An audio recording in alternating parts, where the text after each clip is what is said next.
Well, on behalf of MyTech, we are very pleased and thrilled to welcome Professor Emeritus Samuel J. Kaiser today from the Department of Linguistics and Philosophy. And Professor Kaiser will be discussing the mental life of modernism, why poetry, painting, and music changed at the turn of the 20th century, and how the sister arts of poetry, painting, and music veer off course at virtually the same time and in the same way. So on that note, Professor Kaiser, I'm going to have you take us away to the mental life of modernism.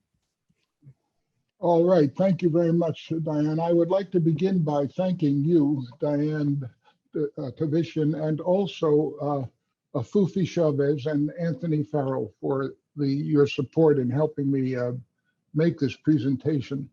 As Diane mentioned, I am going to talk to you about the contents of my book. There's a picture of the cover.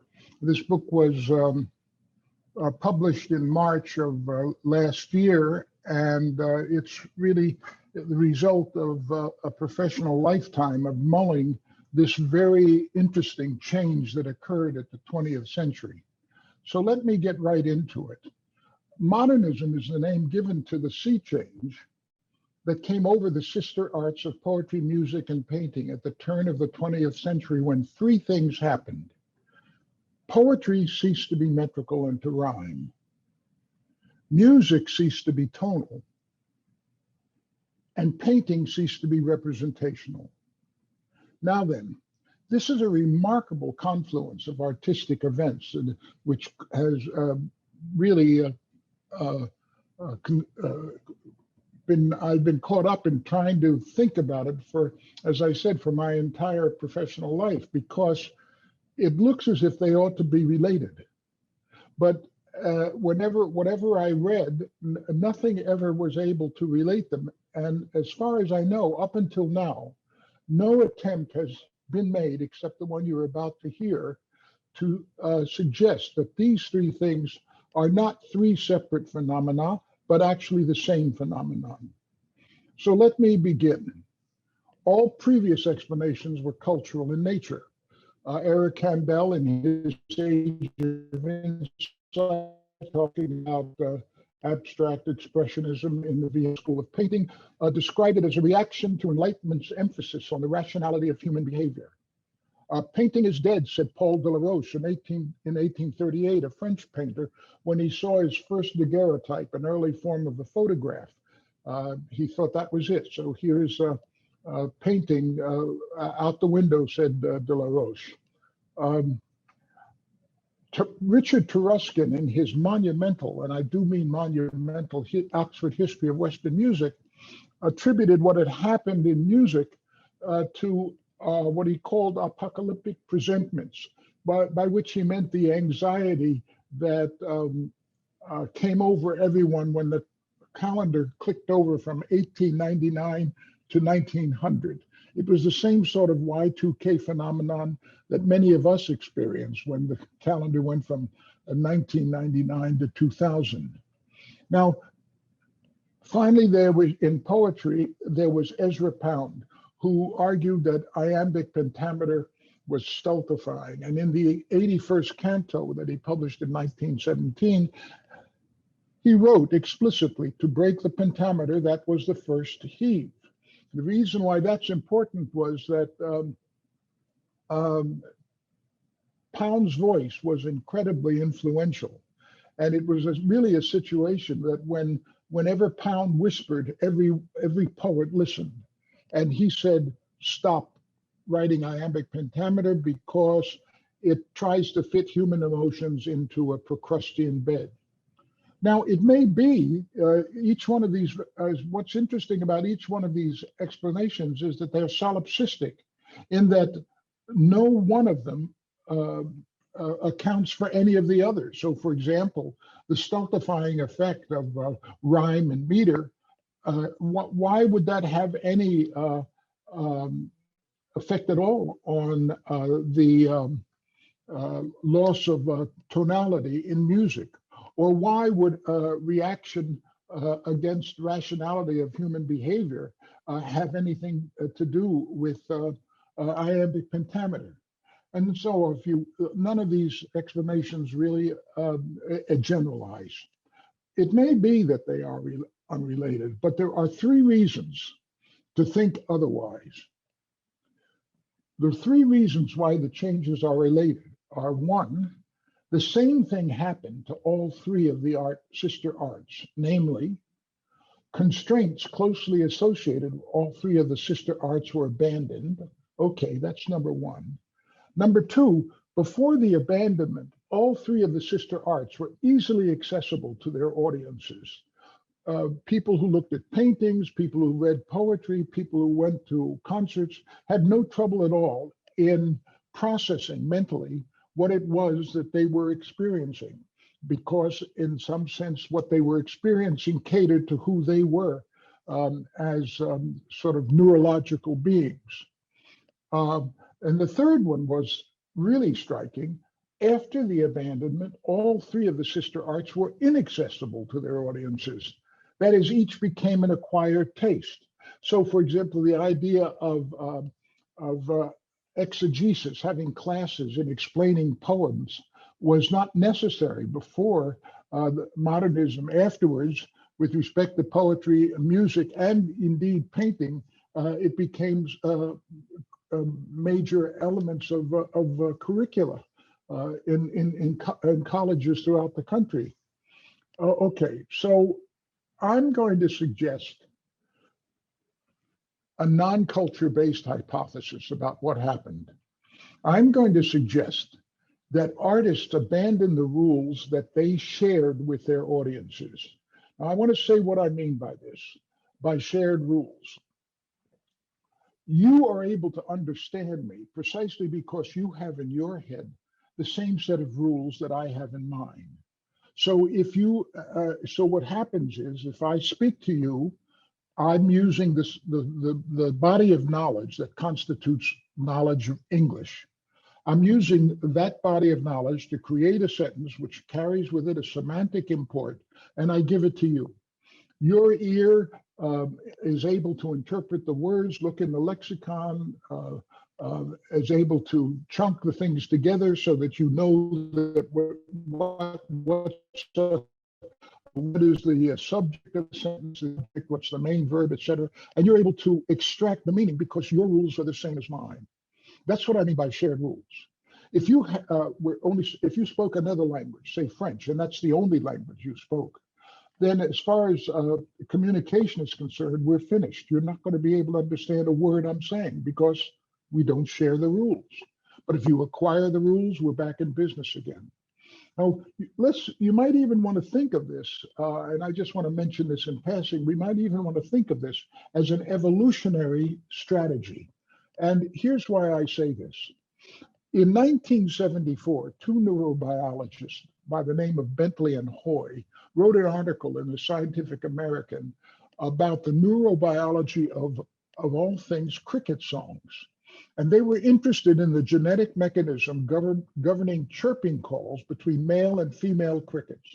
And what they suggested, which I think is very, very likely, they suggested that the same gene or set of genes that exists in the male cricket that enables the male cricket to send out a chirping call, it's exactly that same set of genes that exists in the female cricket, which enables the female cricket to interpret and hear the call.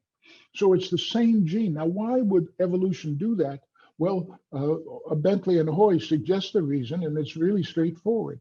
If the same gene is responsible for communication between the male and the female cricket, if the male and the female cricket evolve evolutionarily, and that gene will evolve with them, then that means that those crickets, through whatever future evolutionary shapes or forms they may have, they'll always be able to communicate because each one will share the same gene for communication. So we might think of this strategy as a cricket strategy, and I'm suggesting that that's exactly what happened with respect to the arts. And I'm going to now add a little bit of detail to that hypothesis. The sister arts of poetry, painting, and music depend upon shared sets of rules, just as language depends upon a shared set of rules. This statement contains a promissory note. I'm going to have to show you what those shared rules look like to convince you that they are indeed shared rules with respect to poetry, painting, and music, just as there is a set of shared rules with respect to grammar. And I'm going to come to that next. Artists exercise such rules when they create a work of art, say a poem. Audiences exercise the same shared set of when they encounter that work of art. It's the exercise of these rules occasioned by the artwork that is the source of artistic pleasure. We might think of this, as I said, as the cricket model. At the turn of the 20th century, artists abandoned shared rules based on the natural predilections of the brain because of a perception that the output of the rules had been exhausted.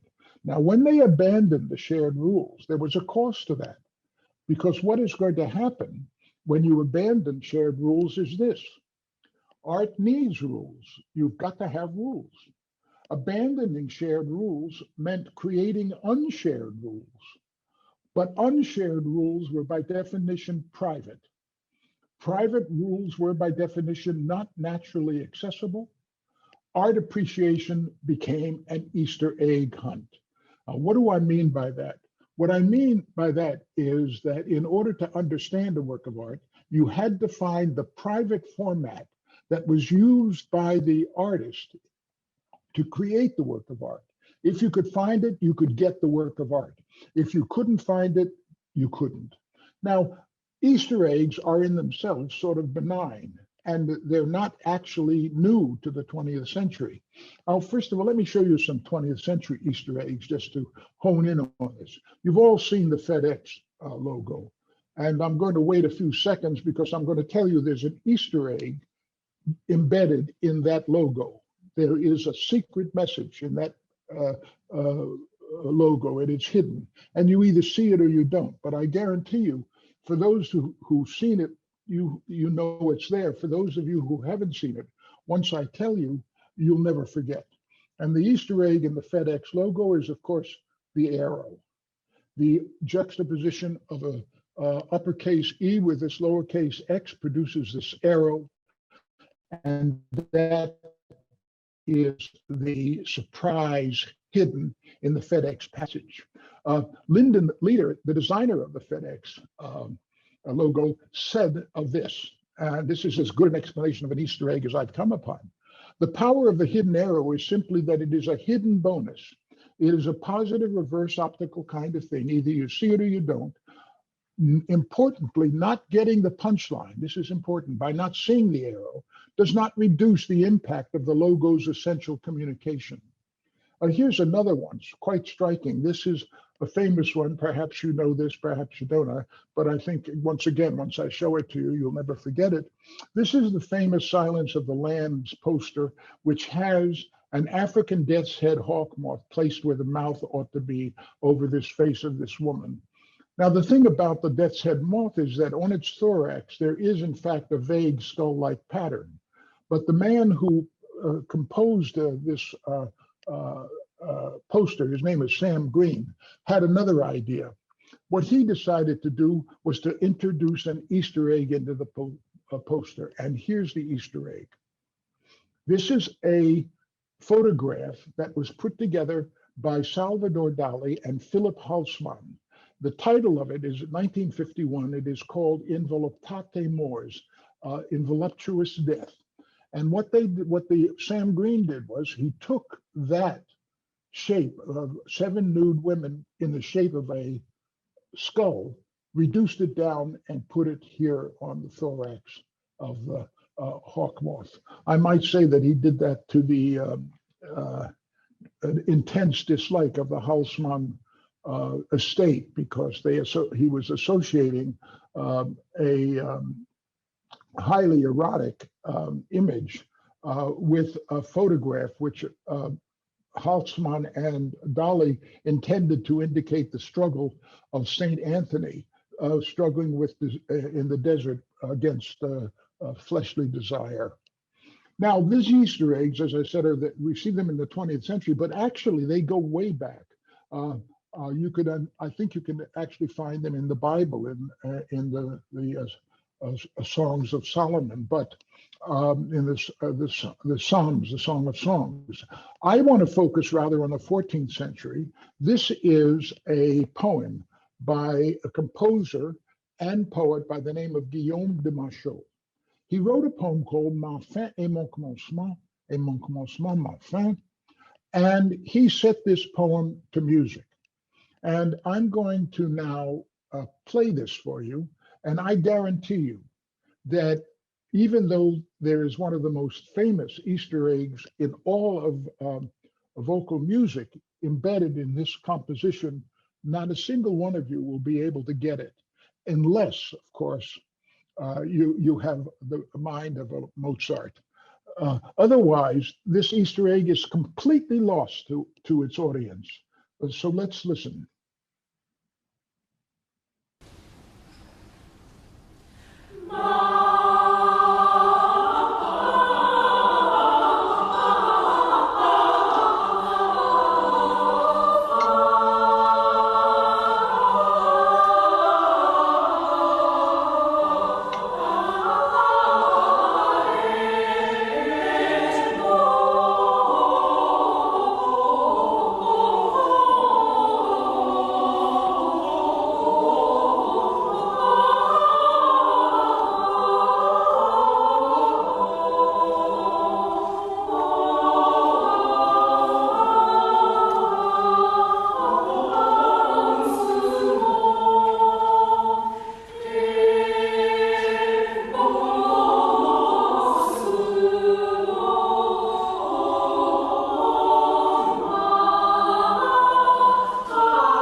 Pretty much enough for you to have gotten the Easter egg if you were going to get it. And if any of you did get it, I sure would like to know. Okay, here's the music. It consists of two halves here. This is 20 bars, and this is 20 bars. And there are three parts, a triplum, a cantus, and a tenor part. Now, here's what Machaut did. If you look at the tenor part, you can see that the 20th measure has a D here in the bass clef. If you look at the 21st measure, D bass clef. If you look at the penultimate note, it's a bass clef E. And if you look at the second note, it is of the tenor, it's an E.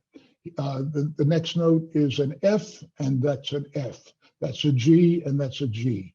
So there's an E, there's an E, there's a D, there's a D. So now it's perfectly obvious.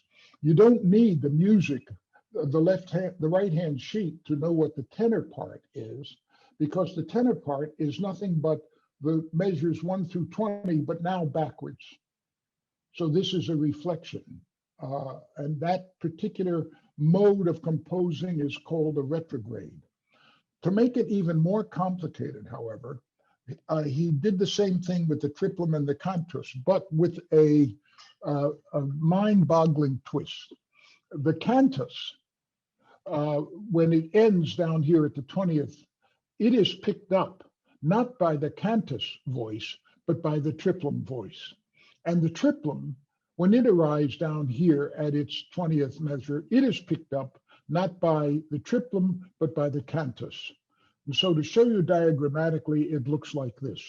There's the boundary, the 20th bar, and the tenor, the first 20 bars, the tenor part, the second 20 bars are the first 20 bars backwards. The triplum, the first 20 bars are the cantus, the next 20 bars backwards. The cantus, the first 20 bars, is the triplum, the next 20 bars backwards. It's obvious why he did this, because it reflects the structure of the poem. Ma fin et mon commencement ma fin. That rhetorical device is called chiasmus when you're talking about poetry, and when you're talking about music, it's called a retrograde. And it's the kind of thing that, for example, is well known to us in JFK's inaugural speech. He said, ask not what your country can do for you, but what you can do for your country. Country, you, your country. Very common. All right. Now let me cash in the promissory note that there are shared rules. And I want to do that with poetry. John Keats wrote a sonnet about writing poetry. It's called How Many Bards Gild the Lapses of Time. It's traditionally written in, it's a traditional meter, iambic pentameter. This is the meter that Ezra Pound wanted to break the back of. And it was a very, very common meter from Chaucer all the way up through Tennyson in English. The meter, I'm going to just read the first few lines of the poem because I want to be sure that we have time to get through the talk.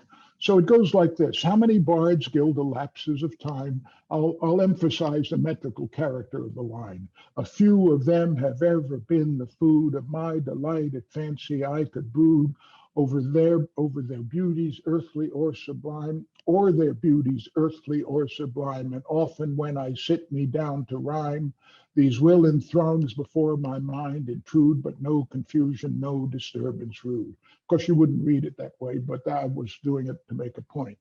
Now, the poet used rules to select these lines out of the infinite number of lines that English grammar provides him, that so that they would not only carry the meaning that he wanted to carry, but they would do it in an iambic fashion. Now, what does iambic fashion mean?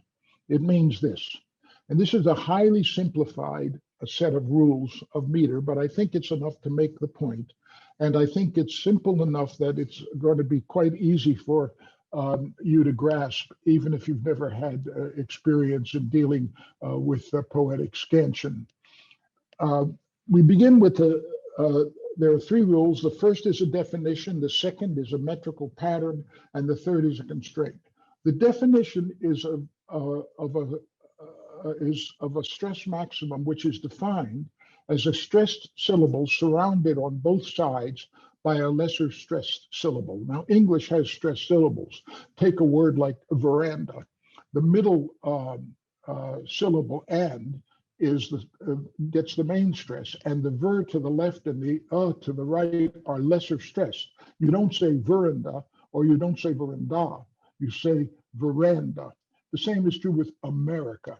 So you would say in America, the mare is a stress maximum because it has on the beginning and the right, out to the left and right of mare, ditto with veranda. So that's what a stress maximum is. The metrical pattern is straightforward. Typically, iambic pentameter has been viewed as a unit of two elements, a weak and a strong, which constitute a foot. This is a bipartite foot, and it's iambic because of the shape, weak, strong, weak, strong. If it had been trochaic, it would have been strong, weak, but this is the iambic shape. And penta, from the Greek 5, means that there are 5 repetitions of this two-element foot, which means that there are 10 positions. So what you automatically know from this is that any line of iambic pentameter is going to be 10 syllables long. Now, there are exceptions to that, but the vast majority of them meet this pattern, 10-syllable long lines. And now comes the constraint. A stress maximum, if it occurs in a line, must always correspond to an S position. I'm going to show you that because I need to explain what I mean by correspond. So here's the 7th line, but no confusion, no disturbance rude.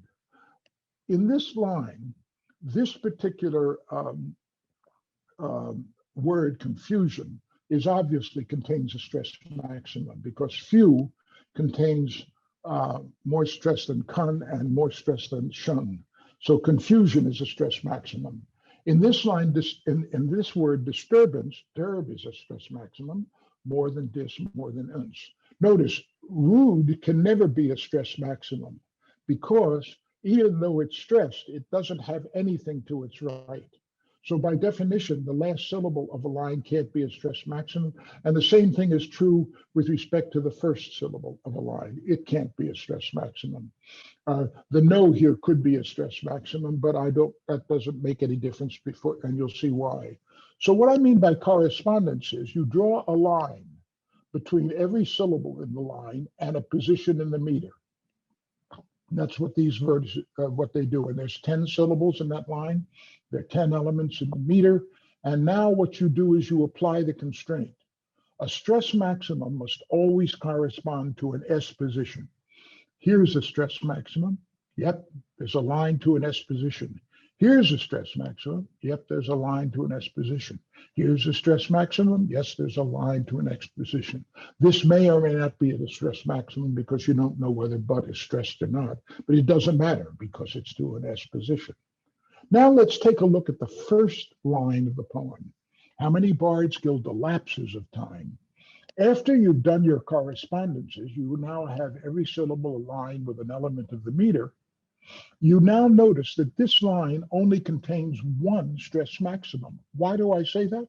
Well, how is obviously got stressed and meh is obviously stressed, but that means that these two nullify one another. This meh is not surrounded to the left by an unstressed syllable, even though it has an unstressed syllable to the right.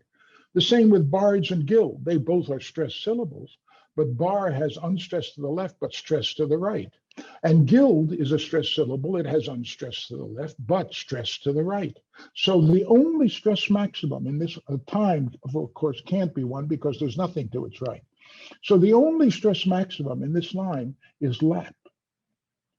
And you'll notice that lap violates the constraint because the first syllable lap is surrounded by unstressed syllables. On the left, the, on the right, us. It has to correspond to a W. So it violates this constraint. Now, when something like this happens, there are three possibilities. The first possibility is that the poet made a mistake. You don't want to say that when you're dealing with a poet like John Keats, because he's a master of meter. So the other one is more likely that the theorist made a mistake and that the theory is wrong. But there's a third possibility, namely that both are right. And if that's the case, you have to ask yourself, well, the poet wrote an unmetrical line. Why did he do it? Let's go back to the poem.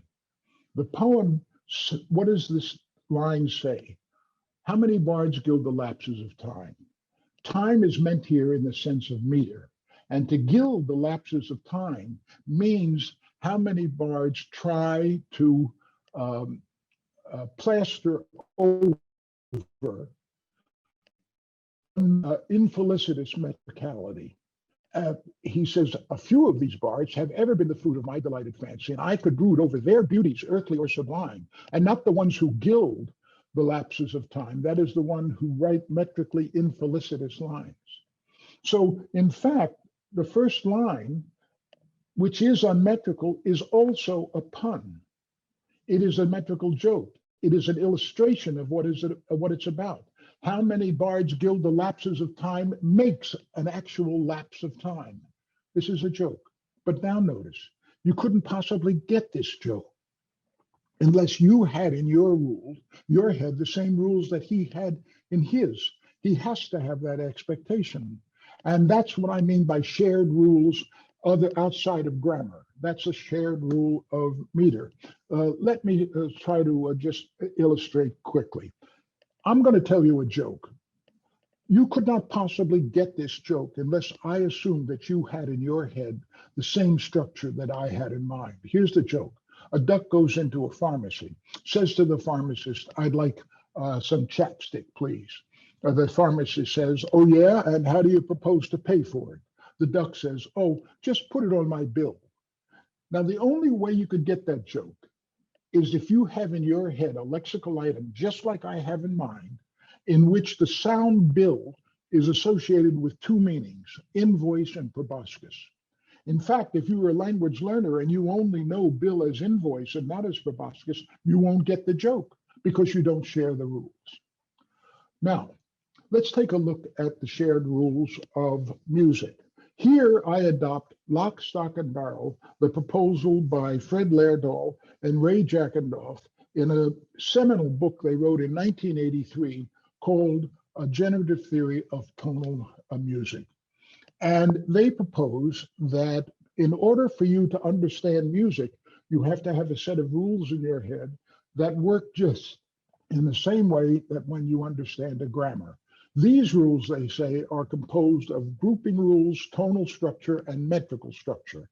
At the outset, I'm going to illustrate what these rules look like, but at the outset, I'm just going to tell you that there is a whole body of psychological literature which points to the fact that grouping is indeed innate to the brain. So is tonal structure. Hearing octaves is a universal phenomenon, and so also is metrical structure. That is to say, when you hear a song, you can easily pick out the beat. That's because the notion of beat is appealing to a predilection in your brain. In fact, dancing would be impossible.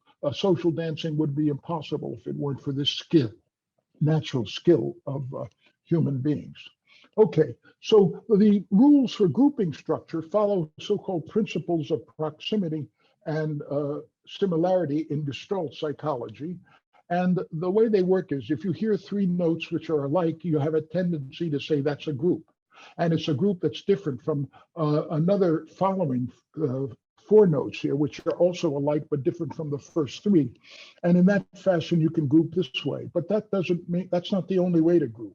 You could actually have these four notes in a single group if you were to introduce a rest, because a rest is a strong marker of a group boundary.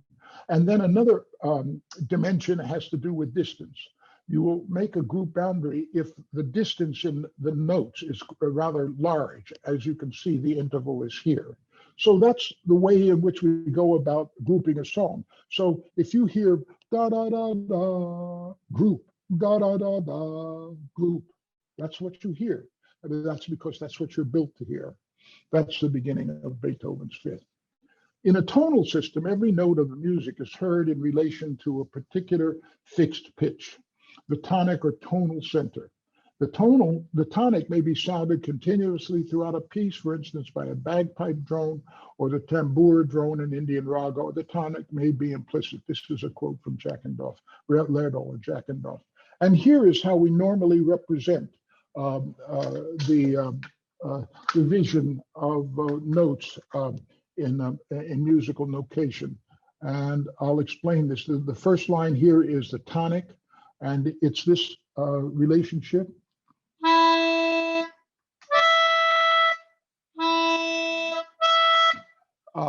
That is universal. You sing them one note and they can sing it an octave higher. Tonic and dominant is the division of this space in half, and that this is the half marker is called a dominant, and that's, you might recognize that. That's the theme of the army of the wicked witch from the west in the Wizard of Oz.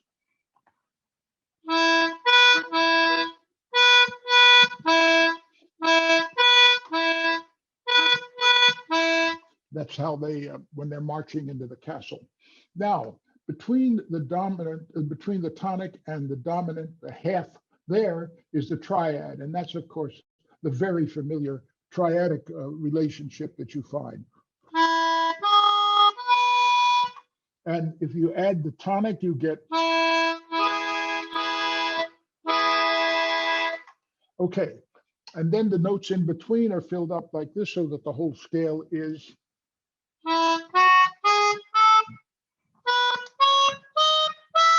And people universally hear this particular relationship as pleasant, consonant. That's the third. That's da, da. But this is not consonant at all. Not so nice. Nice. All right. With respect to the meter, the way you do meter is just the way you did the correspondence in poetry between metrical positions and syllables of a line. In meter, you can represent the beats in a piece of music by a metrical grid. The time signature here says that there will be 4 beats in a measure. The bar here, the vertical line indicates a bar. This is traditional notation. And it says that within a bar, there will be 4 beats and a quarter note will be given 1 beat. So you have 1, 2, 3, and these 2 together add up dotted. This is the dotted 8th and a 16th. And that gives you a quarter, that equals a quarter. And so that all of these things add up to quarters. And so what you do is you put an X on each quarter note or the beginning of each unit that adds up to a quarter. 1, 2, 3, 4. 1, 2, 3, 4, so on and so forth. Okay, now the second line on the tier here says this, that part of your knowledge of meter is that when you hear 4 beats in a measure, you also hear that 2 of them are more important than the others. And that means that these, in this indication, is that it's 1 and 3. It doesn't have to be 1 and 3, but in the particular song that we're looking at, Yellow Submarine, it is. But it means 1 and 2 and 1 and 2 and also the third tier, which is the highest line of X's, says that of these 2 notes, it's the first one that's most important. So it's 1, 2, 3, 4, 2, 2, 3, 4. And with this knowledge, this is how you are able to parse this song.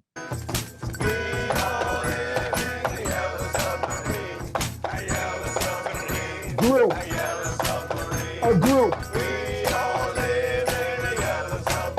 A group. A group.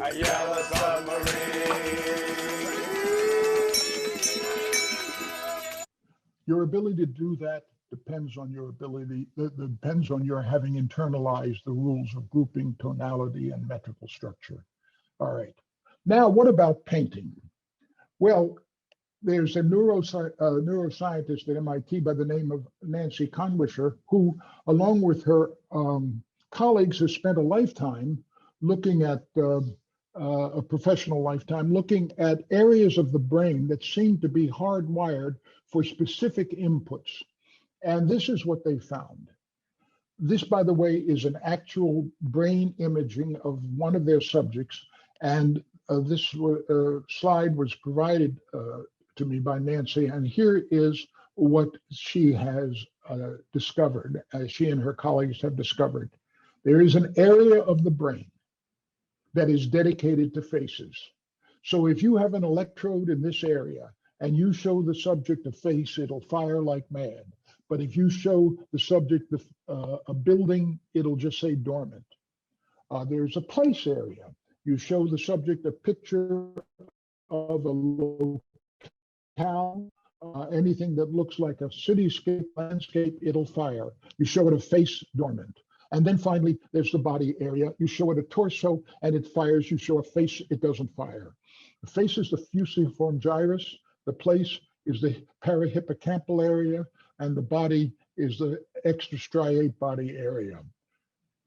Having discovered these dedicated areas of the brain, in a lecture in 2007, Nancy Conwisher made the natural connection and thought that, well, you know, it may well be that portraits can be viewed as catering to the fusiform gyrus and the extrastriate body area, and that places are paintings that cater to the parahippocampal area.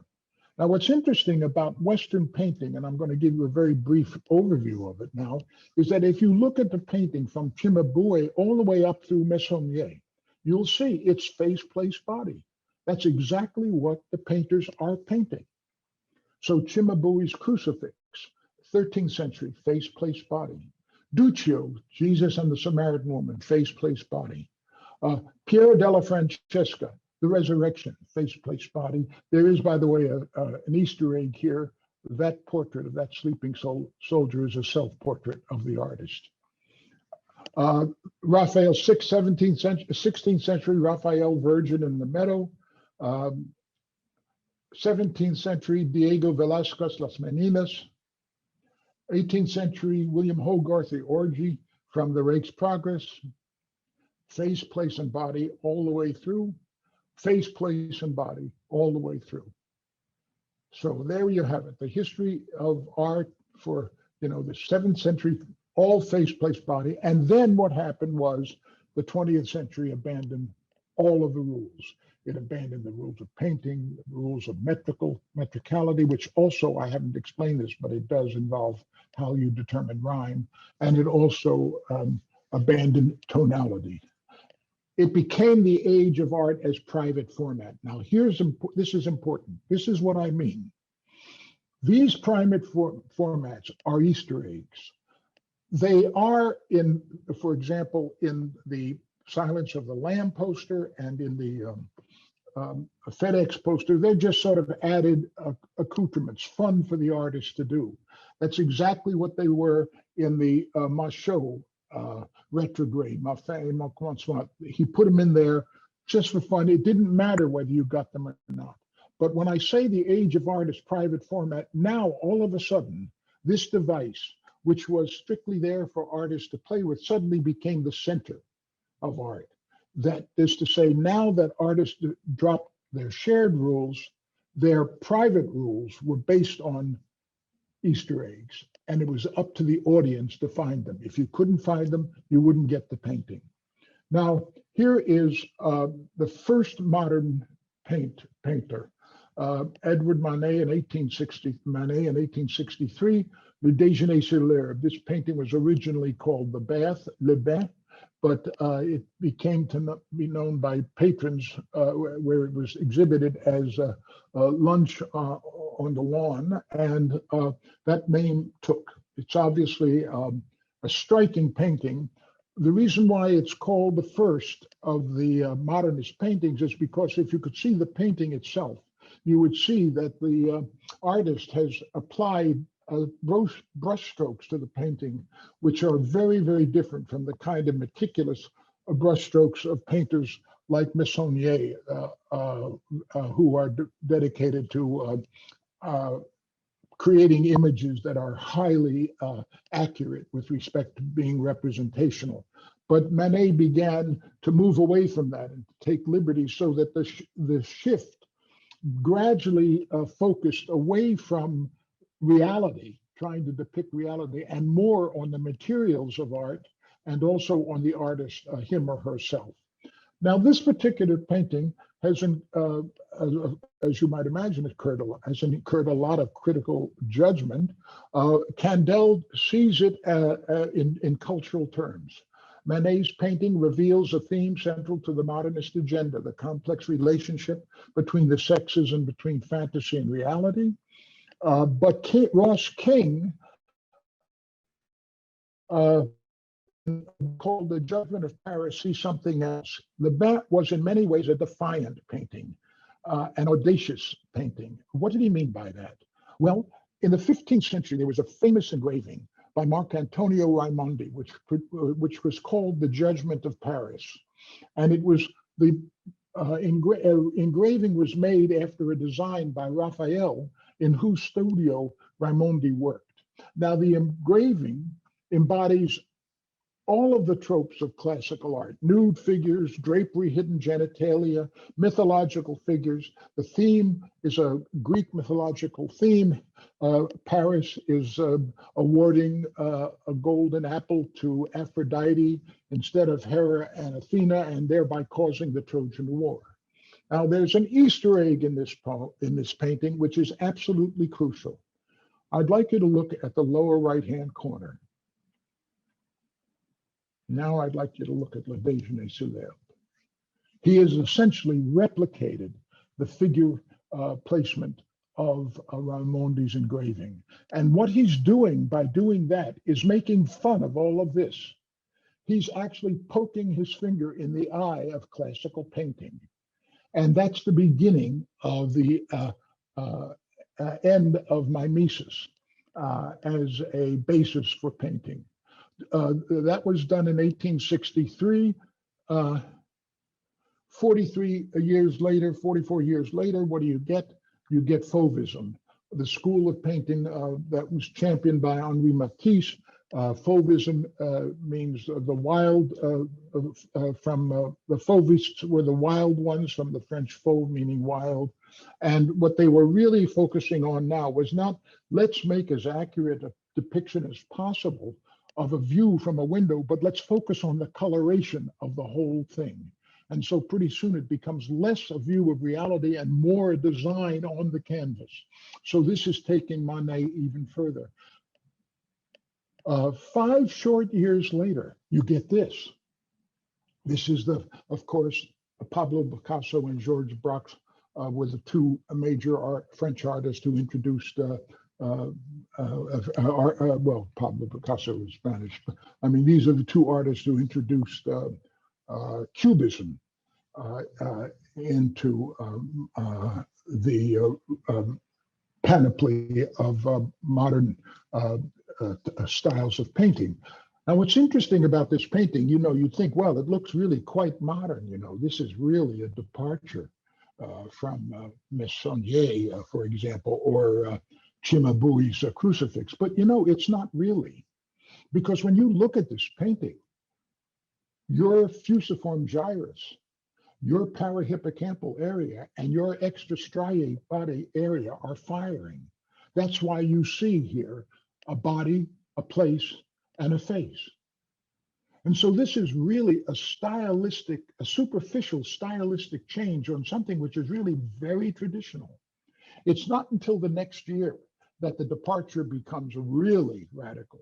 And now all you see are spatial positions in space, and all you see are dismembered planes interacting with one another. That is to say, now all of a sudden, the painting becomes what the painting is about is itself.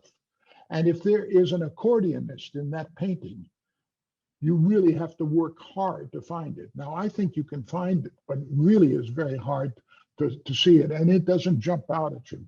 There's no question there's a girl with mandolin. Where's the accordionist? All right. Then art moved on to other forms. This is Tachism, from the French word tâche, meaning stain, and this is Pierre Soulages, the leader of this particular French school of painting, and now it had come down to just fundamental strokes of paint on a canvas. This was finally, as it were, the end point that was begun with Manet and his broad brush strokes in Déjeuner sur l'Herbe. The American version of this man was born in Pennsylvania, Franz Klein, and these are white on black, famous set of white form abstractions with a kind of a brownish beige baseline. And then, of course, the famous colorations of Mark Rothko. This is his famous white center. And then the whole thing culminates with this #1 painting by what Manet is considered to be the most important abstract expressionist of the 20th century, Jackson Pollock. This is the only painting that Ernst Gombrich, in his extraordinary book, Art and Illusion, this is the only painting that he honored with a complete sort of fold-out page. And it is a major work. And there's a lot to be said about what's going on here, but there isn't time. However, that is in my book. Then comes Andy Warhol. Now, to talk about Andy Warhol's Campbell soup cans in terms of how well he has represented Campbell soup, in the way in which you might want to talk about Meissonier and how well he has represented Napoleon's March, would be to completely miss the point. Andy Warhol is poking fun at the abstract expressionists. And he's saying that all of that is just a bunch of nonsense, and he builds into, they require these convoluted theories to understand them. And what Andy Warhol is doing is say, here's a can of soup, and a can of soup is a can of soup. There are 32 cans. The only thing that's different is the kind of soup in the label. Okay, so what art was bracketed at the beginning with Manet, modernistic art was bracketed beginning with Manet and at the end with Andy Warhol. From after Andy Warhol, all theories were out the window. Artists now pretty much can do whatever they please. They don't have to adhere to any particular ideology. Between Manet and Warhol, interestingly enough, there were 500 different schools of art. And you probably know some of their names, like Surrealism, Dadaism, Futurism. There was a concretism, vortism, supremacism, all kinds of isms. Dada was a famous one, Dadaism. And in a summing up of the history of Western art, Arthur Danto, after the end of art, said, the master narrative of the history of art in the West is that there is an era of imitation. We've seen that from Cimabue to Meissonier, followed by an era of ideology. We just went through that with from Matisse to Pollock. And now we're in that period of post-historical era in which with qualification, anything goes. And you can see that by if you go to the ICA in Boston, in the Seaport. In fact, it's really interesting. The next time you go to the ICA, remember the ambiance when you go to the MFA. And what you're seeing, the feeling in each museum is pre-modern, post-modern. Arthur Schoenberg took tonal music over the edge when he abandoned the rules of tonality that I explained to you. And the first piece he did was in the second quartet, the fourth movement, the Enrückung, which means rapture. He wrote 5 arabesques. And what's interesting about these arabesques is they have no tonal center at all. In fact, they are constructed with respect to 7 notes. And these notes were called the Eschbeg set. And these arabesques were constructed according to the Eschbeg set. The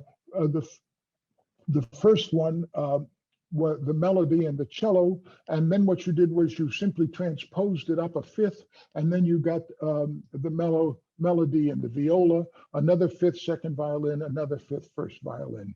But the 7 notes themselves had nothing at all, no tonal center at all. Where did they come from?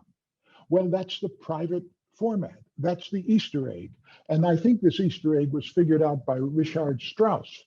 It turns out that the 7 notes of the Eschbeg set are actually from the letters in Arnold Schoenberg's name. But not just the letters in his name, they are the letters in his name that correspond to the names of notes in German, no less. So that there is absolute, and the notion that you would have his name in German in your head is absurd. So when you hear those arabesques, your brain offers you no help at all in understanding what's going on. You have to learn to appreciate that, in which case learning to appreciate the second quartet becomes, the fourth movement becomes really an intellectual exercise. When the next piece that he wrote some 4 years later was, the entire thing was purely atonal, 6 little piano pieces, and Taruskin says of it, it's as if it were written in a private language. There's no single pitch, there's not a tonic, there's no fifth relationships, no major or minor triads, no dominant seventh chords, all of the accoutrements of tonal music. It's a strictly private language. You've got to learn it because your brain is giving you no help in understanding it. Okay, so in Western tradition, the trouble began, says Fred Lerdahl, with the exhaustion of tonality at the turn of the century. Anything became possible. And what that anything was, it was indicated by Alex Ross in his book, The Rest is Noise, in which he said, the language of modern music was reinvented on an almost yearly basis, from purest noise to purest silence, from combinatorial set theory to bebop jazz, all came rushing in as if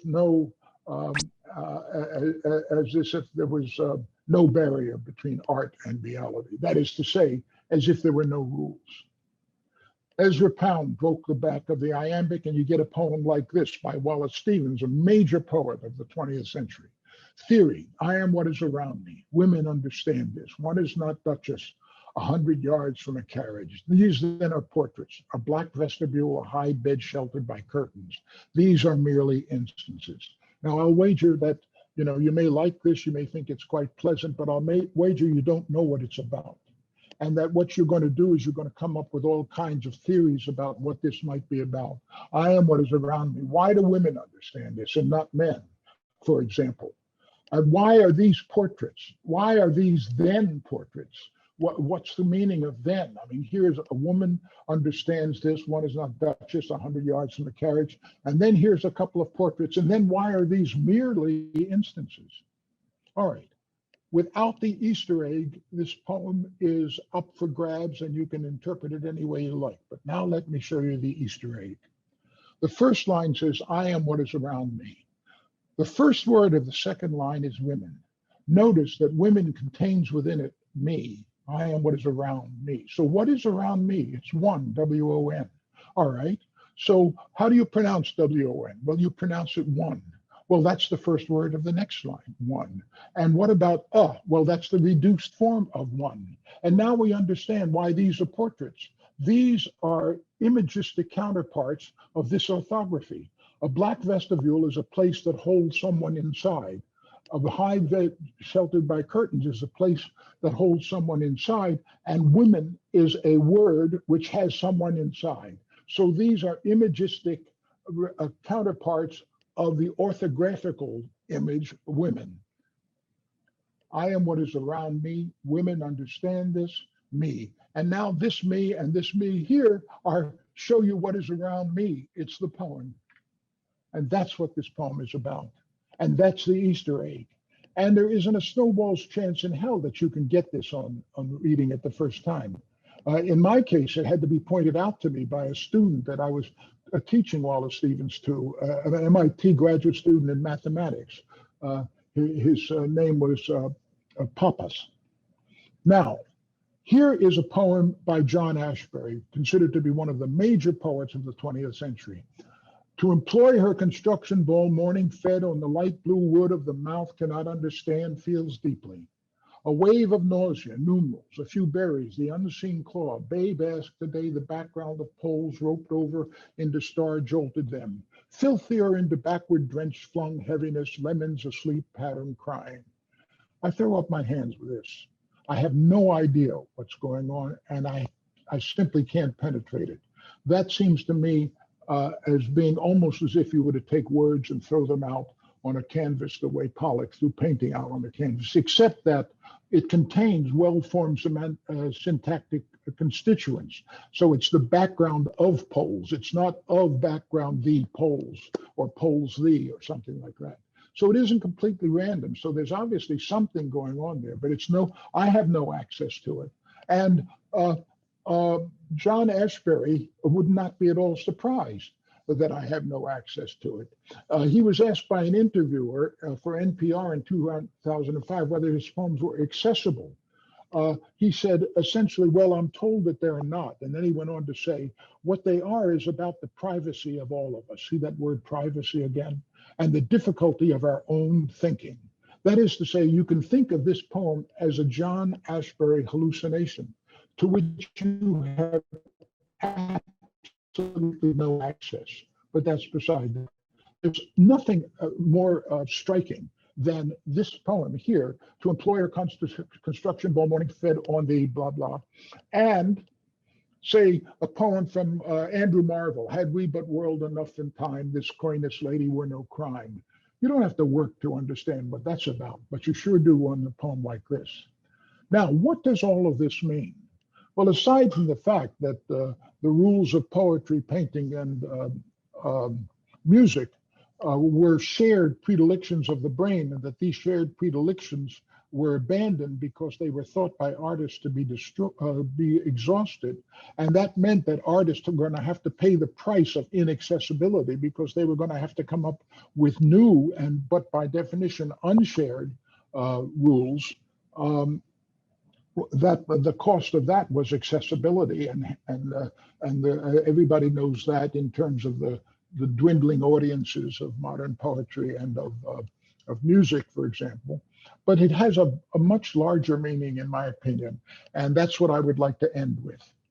This is the larger meaning. In Chomsky's What Kind of Creatures Are We?, Akhil Bilgrami speaks of a crux moment in the history of science when Newton overturned the contact mechanical assumptions of the early modern science that preceded him and posited a notion of gravity that undermined the earlier notions of matter, motion, and causality, which were scientific consolidations of our common sense understanding, presumably determined by the cognitive limits of our biology of the world of objects. And Chomsky, in the lectures at UCLA in 2019, said Newton showed that there are no machines, that the material world simply cannot be captured in mechanical terms because of interaction without contact, which is inconsistent with the mechanical philosophy. So the end result is we have theories like Newton's that we can understand, but not an intelligible world. What the theories describe is simply unintelligible. Well, that's a major shift in science.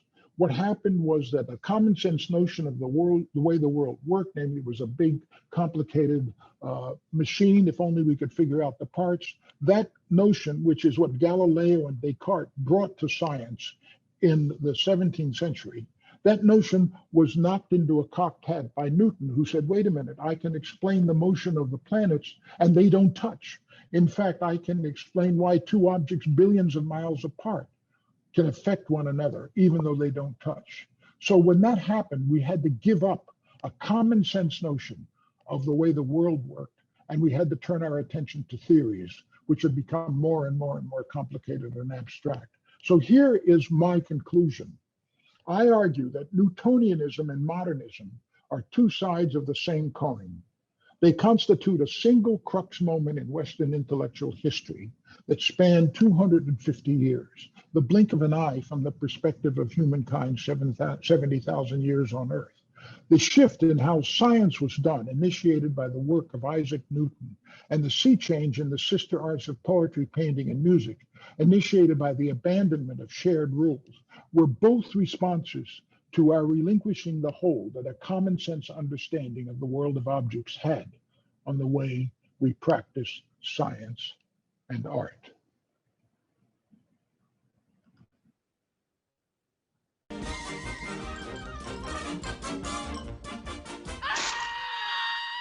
And that's all, folks.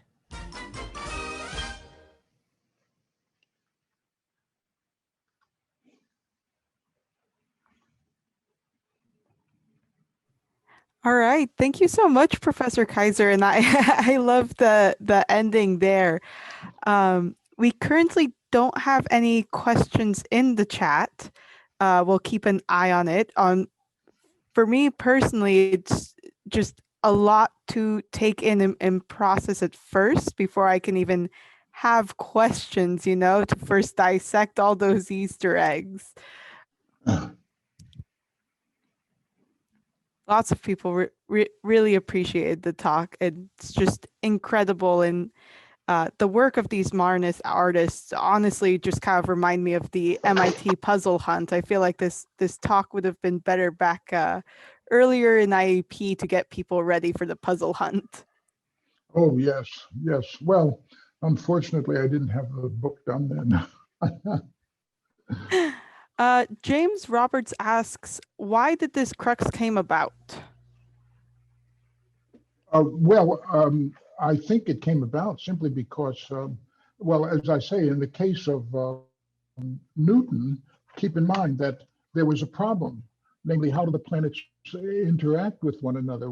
How do we explain planetary motion? And what Newton did was he had an incredible insight. His insight was that the planets, his insight was basically gravity. And it came about as an answer to a problem, but that required a huge change in the mindset of the way in which science was done. And so the answer to the question, how did that come about, would be this. There was a problem that scientists were trying to understand, the motion of the planets. The best possible answer that came up was an answer which required that we give up the notion of an intelligible world.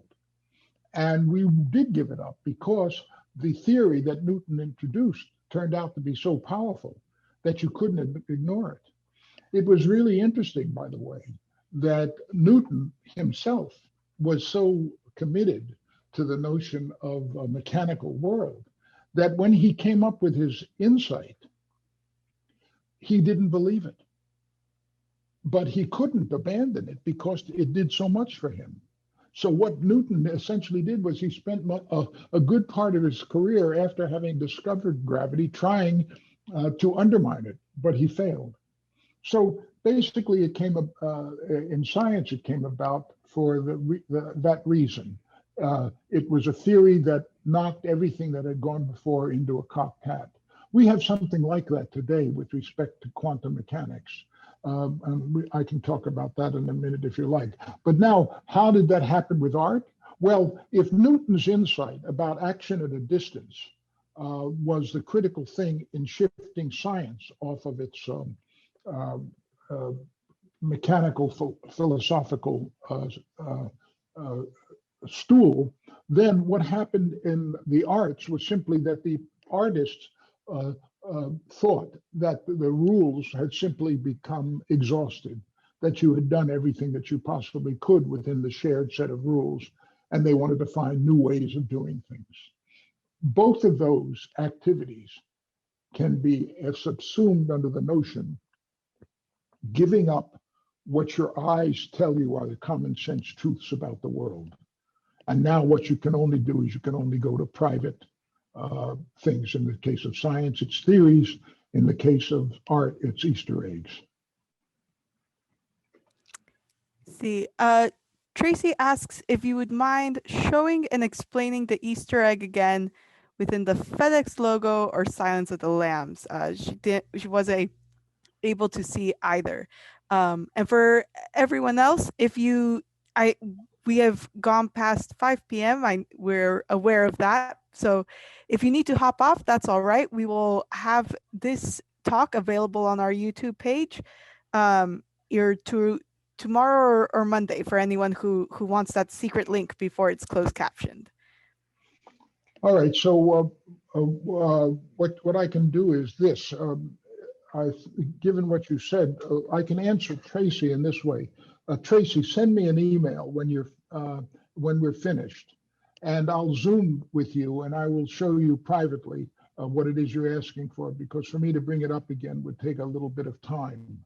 So why don't you email me, and I'll connect with you with Zoom and show you the Easter egg in the Voluptate Mors and in the FedEx logo. All right, she will email you.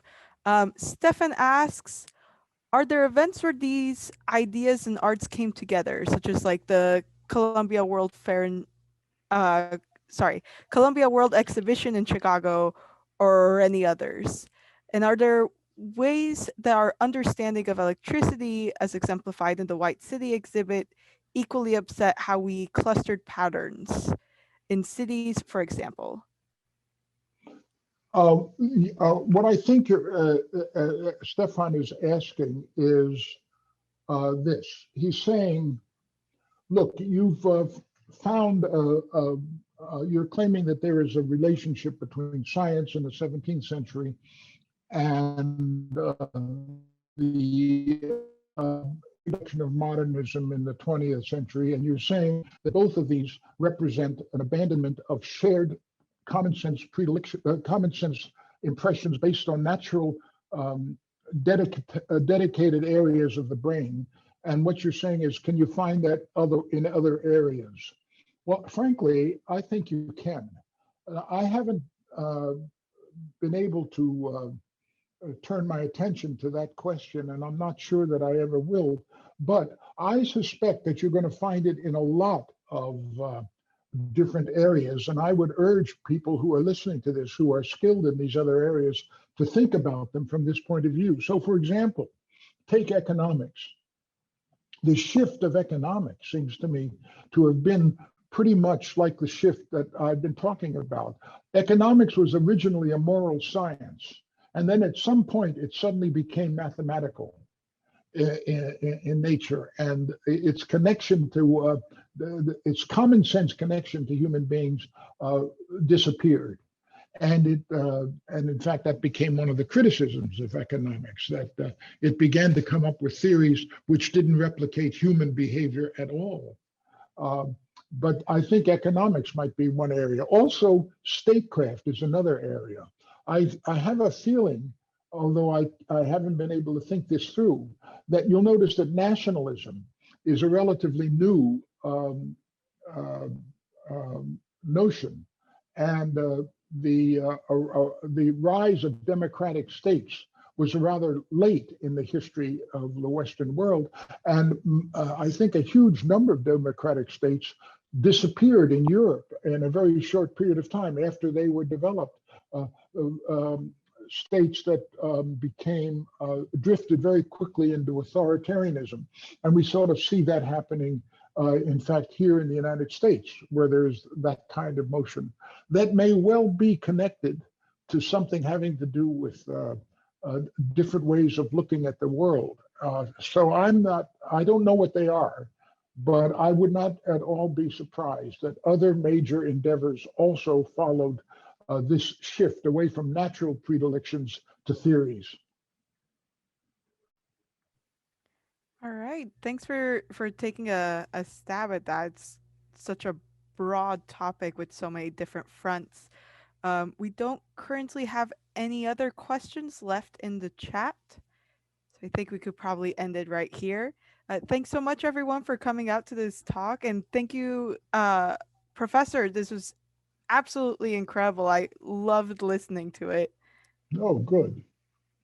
I'm so glad. And thank you again for giving me the opportunity to talk to everybody.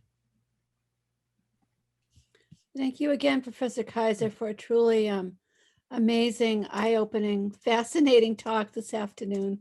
Truly, truly appreciate it. So yeah, thank you for spending the afternoon with us and sharing all of this. Thank you so much. But you're very kind. Thank you for letting me do that. I really enjoyed myself, and I appreciate the opportunity to reach your audience. Yeah, absolutely. Thank you again.